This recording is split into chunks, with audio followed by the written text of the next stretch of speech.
Football is the beautiful game, but sometimes things happen within and around the sport that can leave you really heartbroken.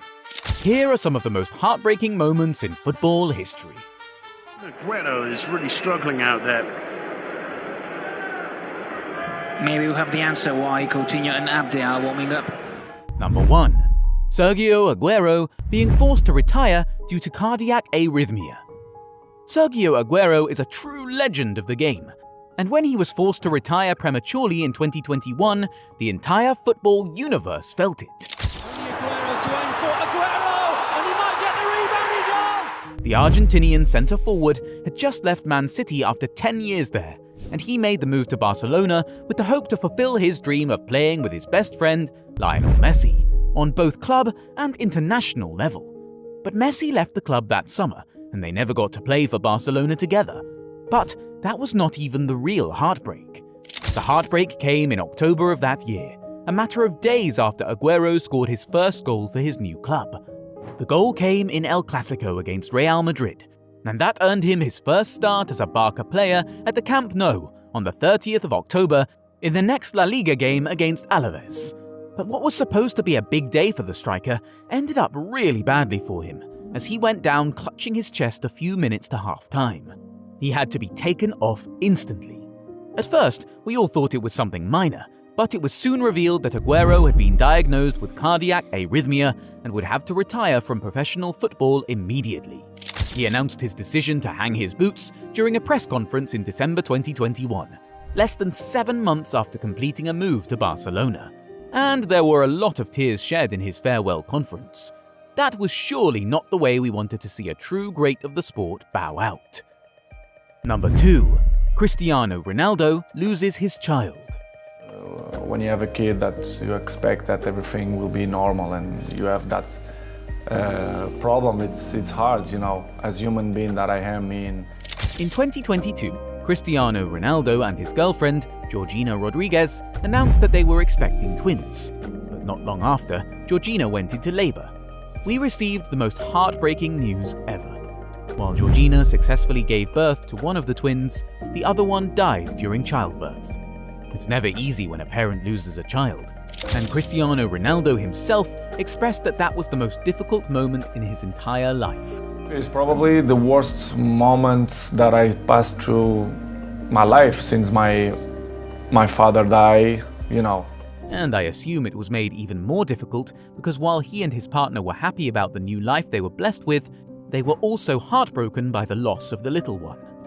This huge loss caused Ronaldo to miss a game for Man United against Liverpool, and in a gesture that brought tears to the eyes of many, the Liverpool fans at Anfield gave a standing ovation to the Man United legend in the 7th minute of that game, as they sang, "You'll never walk alone." That was a truly heartbreaking moment, but a very beautiful gesture from the Liverpool supporters. Speaking of Liverpool supporters, the Hillsborough Disaster is truly one of the most heartbreaking incidents that has ever occurred in a football stadium, and it involved Liverpool fans. Number 3. Hillsborough Disaster. This happened over 3 decades ago now, but it is something we will all never forget. On the 15th of April 1989, at the Hillsborough Stadium, Sheffield, one of the most tragic incidents in football history occurred during an FA Cup semi-final game between Liverpool and Nottingham Forest. There was an issue of overcrowding in the stadium that day, and in a bid to find a solution, the police ordered for the exit gate C to be opened, and that led to a lot of fans rushing into the pens. The pens were then very quickly overcrowded, and a massive human crush followed. The incident claimed the lives of 97 people and left 766 more injured. Till date, the Hillsborough Disaster remains the incident with the highest ever death toll in the history of British sports. Of course, the semi-final game was immediately stopped and suspended. It was replayed the following month at Old Trafford.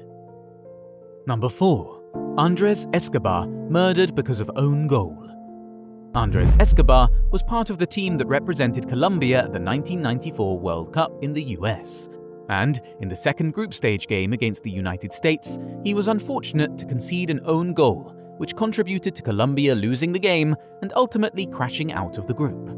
5 days after Colombia were knocked out of the World Cup, Escobar had returned to Colombia and he went out to have drinks with some friends.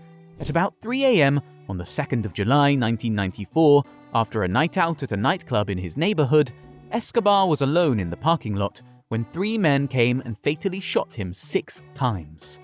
According to reports, the killers shouted "goal" after each shot that was dispatched, one for each time the South American commentator said the word after Escobar's own goal against the United States. The centre-back was taken to hospital, and 45 minutes later, he was confirmed dead. What makes this story that bit more heartbreaking is that Escobar wanted to stay back in the US after the World Cup to see family, but he eventually decided to return to his hometown, and that's where he was murdered. Yes, football is a game of passion, but it was just so heartbreaking to see supposed fans take things too far and murder a footballer because of a mistake that was made on the field of play. Hopefully, we never see anything like that ever again in the sport. Number 5. Jeremy Whiston commits suicide. Now, while all the other incidents we have mentioned in this video might be a little familiar, this is one many fans still do not know about, perhaps because the kid never went pro. But it was still very heartbreaking nonetheless. Jeremy Whiston was an English Malawian kid who was in the Manchester City Academy between 2016 and 2019, where he played with the likes of Cole Palmer, Jadon Sancho, and Phil Foden. But while players he played with in the academy made big moves to Man City's senior team or a big club in Europe, Whiston struggled with a terrible knee injury in 2018, which kept him out of footballing activities for 5 months. That same year, he was told by Man City that he would not be offered a scholarship and was then eventually released in 2019. He was reportedly offered trials at 9 different clubs, but nothing came out of any of them. Whiston's dad said that the club said that matches would be arranged for the kid to show what he's got in front of scouts, but none of that happened. Anyway, after he had been released and was unable to find a new club, Jeremy Whiston ended up working at JD's sports store in Manchester Arndale shopping centre. A combination of all these things drove the young centre-back into a depressive state, and the global pandemic in 2020 did not help things at all. Whiston was unable to see his friends for a long time because of the restrictions in the country, and that drove him deeper and deeper into a dark place. Eventually, Jeremy Whiston was found dead in his family home in Manchester on the 24th of October 2020, after he reportedly committed suicide. This one is particularly very heartbreaking because it was one a lot of us might be able to relate to.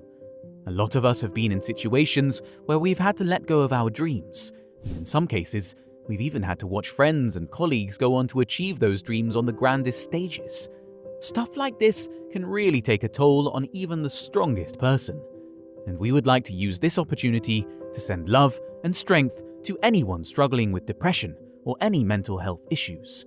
Talk to someone, get professional help if you can, but I can assure you, no matter how bad you're currently having things, it can and will get better. Also, always show kindness to everybody you come across. You don't know who is going through a difficult time.